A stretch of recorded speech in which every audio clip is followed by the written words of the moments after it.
next unit of our subject marketing management. Today we are going to start the unit third, है ना. Marketing management की third unit हम discuss करेंगे. Before starting the main topics related and we can say that including in our unit, we have to discuss one more thing, that is about our previous units. ठीक है, अभी हम जो unit start करने वाले हैं इसके पहले जो हमने प्रीवियस टॉपिक्स और यूनिट में कवर किए like marketing, consumer behaviour, market segmentation, target marketing and many more mind motives and all.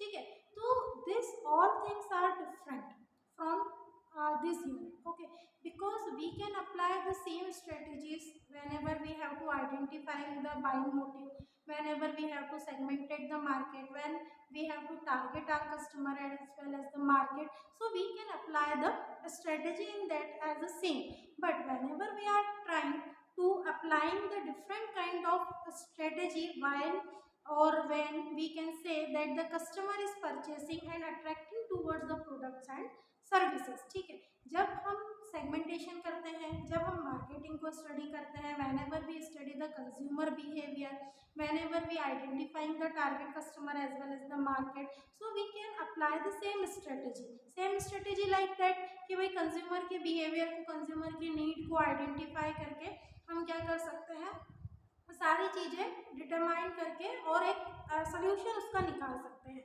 But जब हम इस यूनिट में वेरियस टॉपिक डिस्कस करेंगे which is related to the product and pricing decision, unit का नाम भी यही है. हमको जो दो टॉपिक इसमें मेन कवर करना है वो है product related decision and pricing decision. तो उसमें we have to apply the different type of strategy. हमको मार्केटिंग से रिलेटेड अलग अलग स्ट्रेटेजी इसमें क्या करनी पड़ती है, अप्लाई करनी पड़ती है. सेगमेंट कर दिया, मार्केट को टारगेट कर दिया, कंज्यूमर का बिहेवियर आइडेंटिफाई कर दिया, इंडस्ट्रियल मार्केट पढ़ लिया, ठीक है, कंज्यूमर गुड्स को आपने या what is the need behind the consumer goods and who are the customer of industrial goods, ये सब एग्जामाइन, ये सब स्टडी डिटरमाइन करने के बाद हमको एक फाइनल सोल्यूशन तक पहुंचते हैं.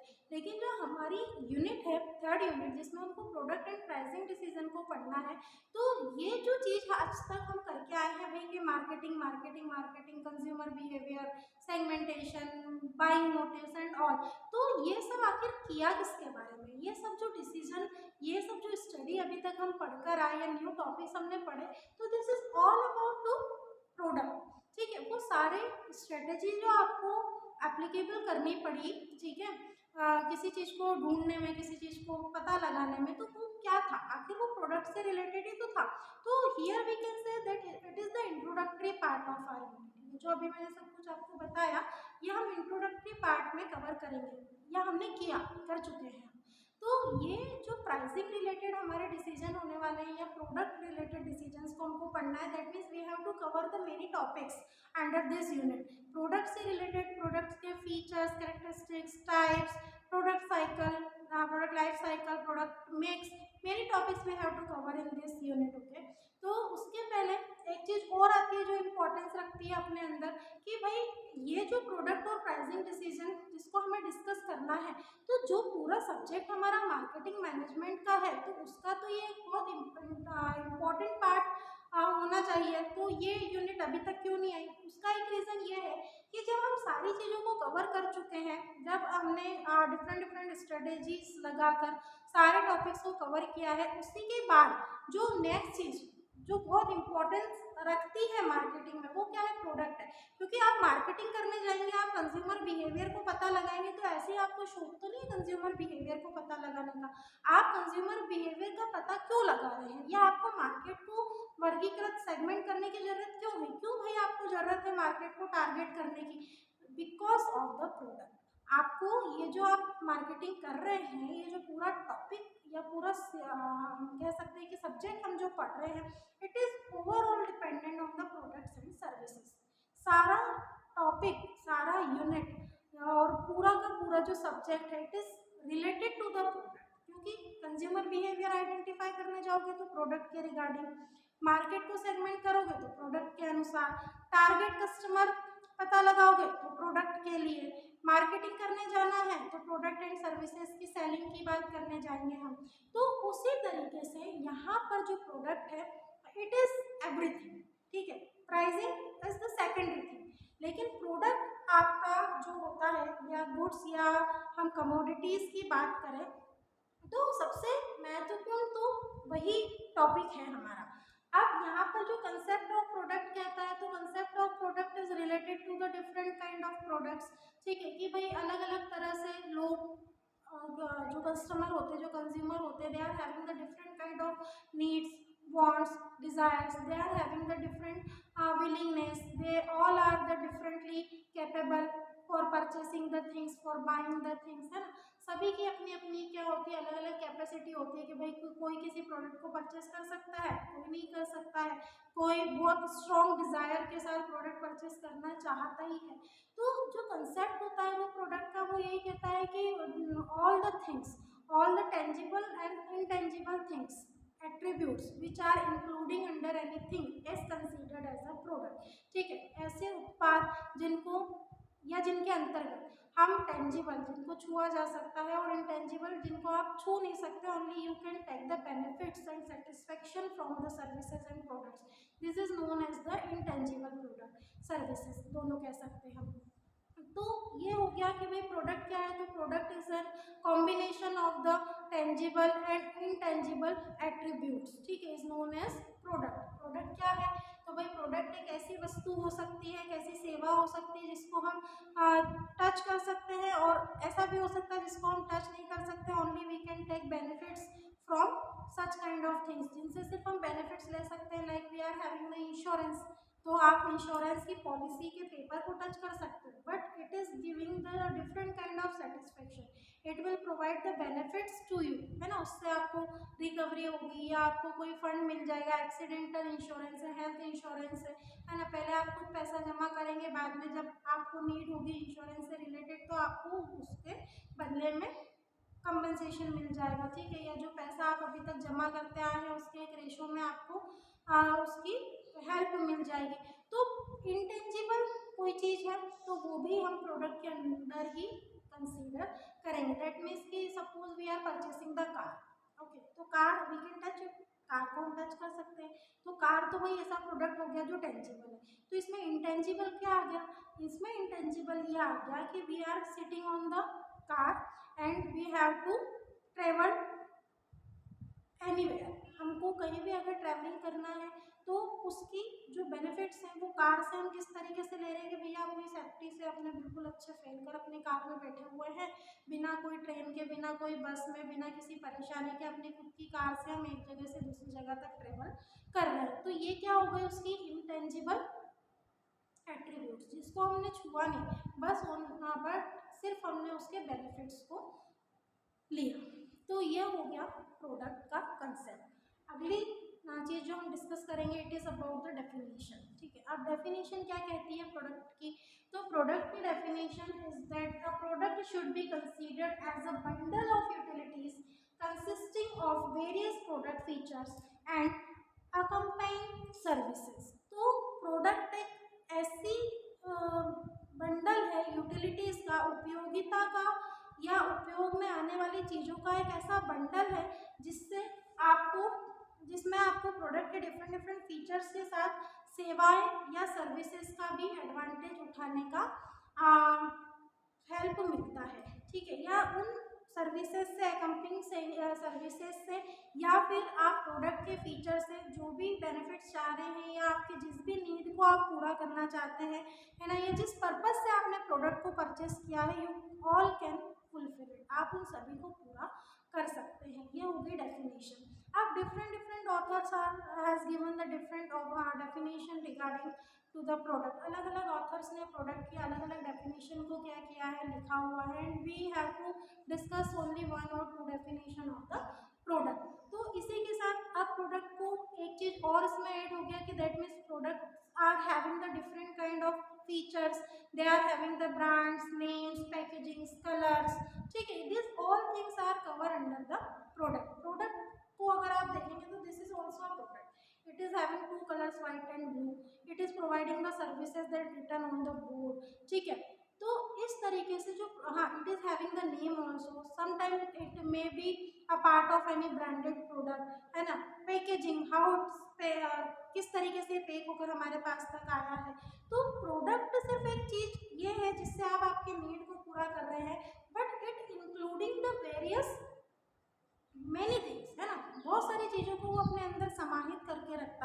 जैसे उसका कलर मायने रखता है, उसकी पैकेजिंग मायने रखती है, उसकी वैरायटी मायने रखती है, उसकी क्वालिटी का भी बहुत ज़्यादा क्या होता है, एडवांटेज होता है। ब्रांडेड प्रोडक्ट है तो उसका एक अलग ही क्या है, स्टैंडर्ड है।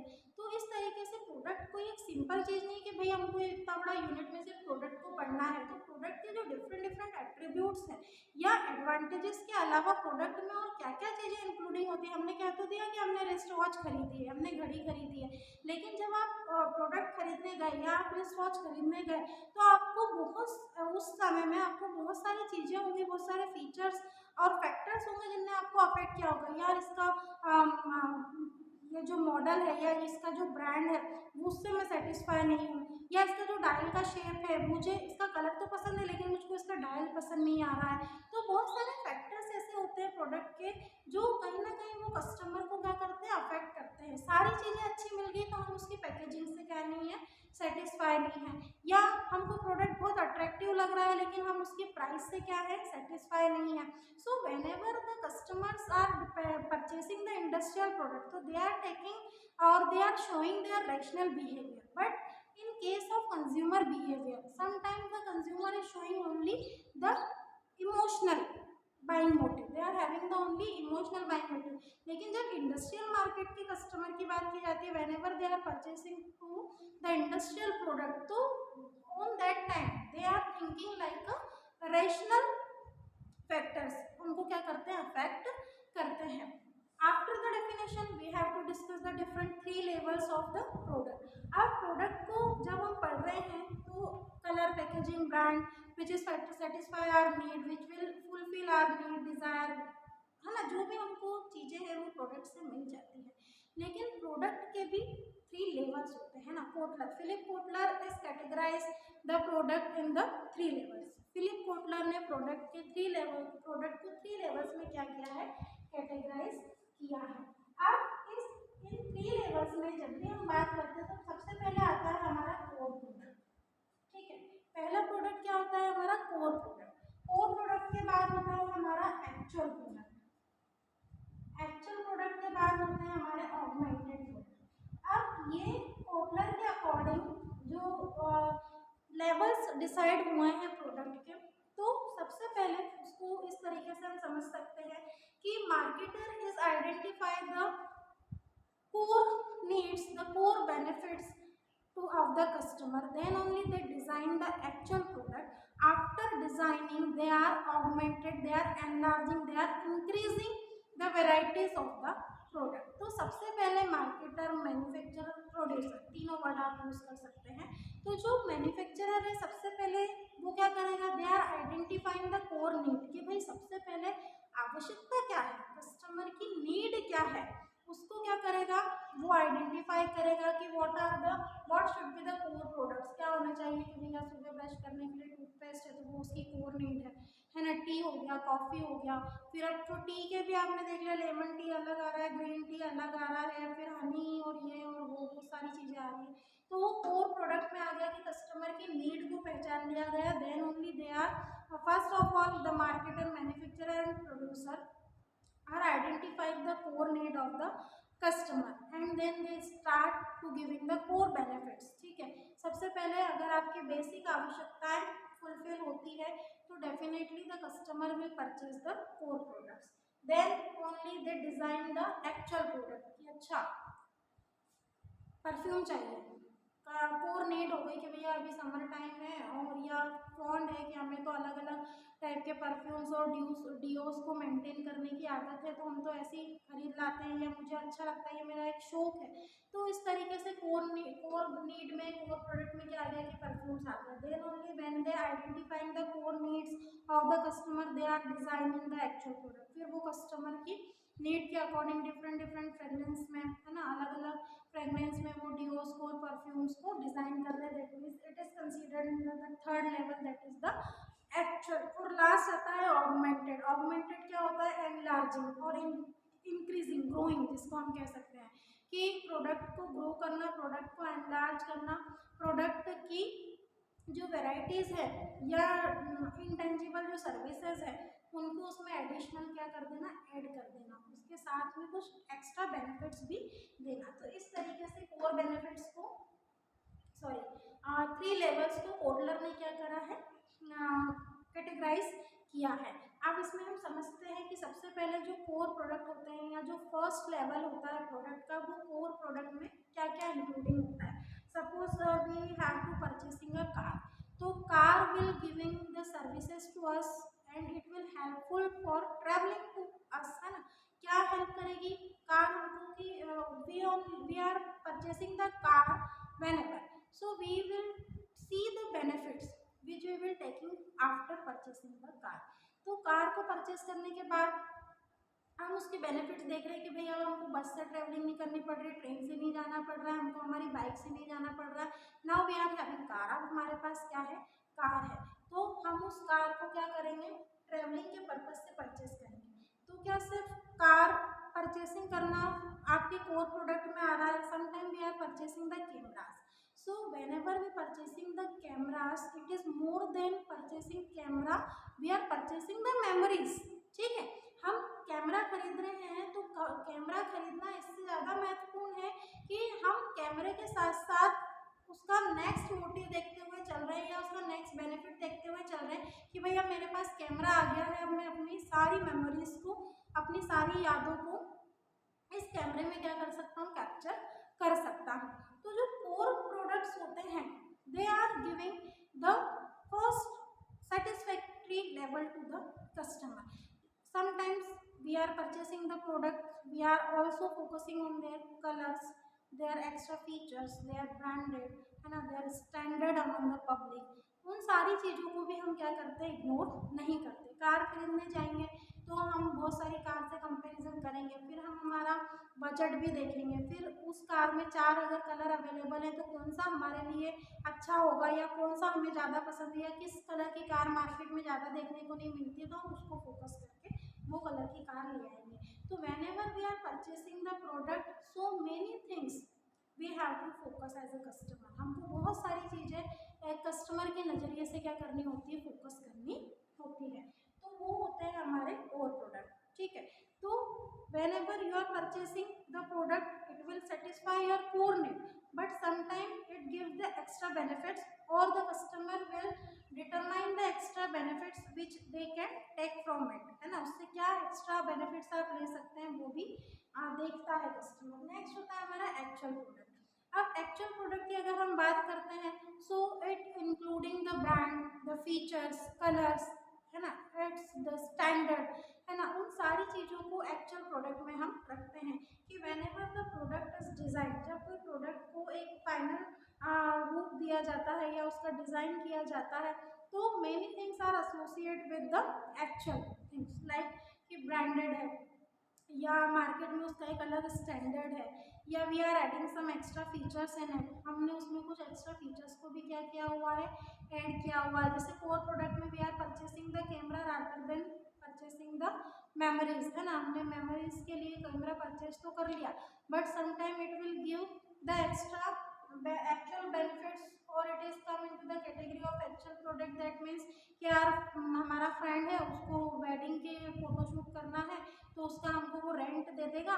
तो परचेस तो मैंने मेरे लिए किया था, बट अब मेरा जो कैमरा है उससे मुझे रेंट की भी क्या हो रही है, अर्निंग हो रही है। That means some extra things which we can take as a advantage, जिसको हमको एडवांटेज के तौर में हम उसको क्या कर सकते हैं, कंसिडर कर सकते हैं। तो वो होता है second level, that is the actual product, कि actually which kind of things, which type of satisfaction you can taking from the product, वो आता है एक्चुअल प्रोडक्ट की कैटेगरी में। और लास्ट होता है हमारा ऑगमेंटेड प्रोडक्ट। अब augmented product whenever the customer is purchasing the product, so which kind of services you are providing additional after purchasing the product। ठीक है, आप परचेस करने के बाद, प्रोडक्ट को परचेस करने के बाद जब कस्टमर अपने घर ले गया, तो आप कितने तरह की extra benefits, extra services, guarantee, warranty, ठीक है, रिपेयर, रिप्लेसिंग, आप किस किस तरह की सर्विसेज उसे क्या कर रहे हैं या बेनिफिट्स उसे प्रोवाइड करते हैं, ये भी एक क्या होता है, लेवल होता है। दैट मीन्स कि with the help of this kind of features you can easily going into the market. Suppose we are purchasing the Samsung LCD, है ना। हमने सैमसंग का LCD LED TV परचेज कर लिया। सैमसंग के LED परचेज करने के बाद we are having the 5 years of warranty, that means we are having the peace of mind, है ना, कि भाई 5 साल तक अगर इसमें कोई भी सैमसंग का LED TV में कोई भी खराबी आती है तो हमारे मन को एक शांति है किस तरह की कि भाई 5 साल की इसकी क्या है गारंटी है। 5 साल तक इसके जो पार्ट्स हैं या जो एक्स्ट्रा सेल सर्विस है आफ्टर परचेसिंग, जो सर्विसेज है उसके हमको क्या हो सकते हैं, एक्स्ट्रा बेनिफिट्स मिल सकते हैं।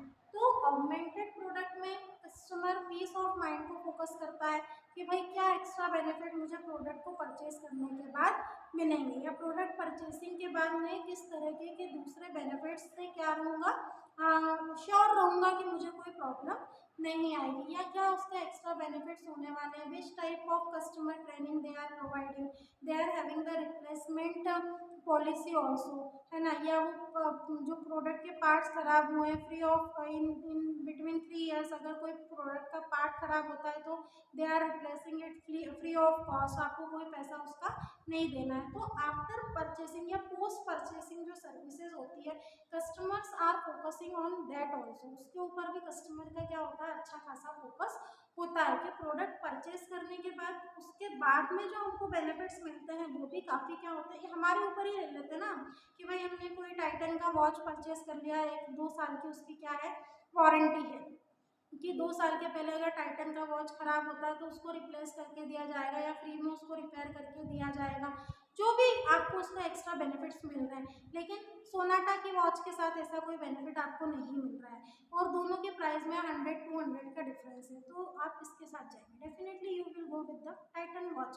तो एक्स्ट्रा बेनिफिट्स जब कस्टमर फोकस करता है या मार्केटर जब प्रोवाइड करता है तो कस्टमर का जो झुकाव होता है वो आफ्टर या we can say that the post purchasing services पर ज़्यादा होता है। तो it is come into the category of the augmented level product, third category में ये आता है। Maybe such type of questions can be asked into your examination, so you must know the three different levels of product. In our next video we will discuss the further topics related to the product.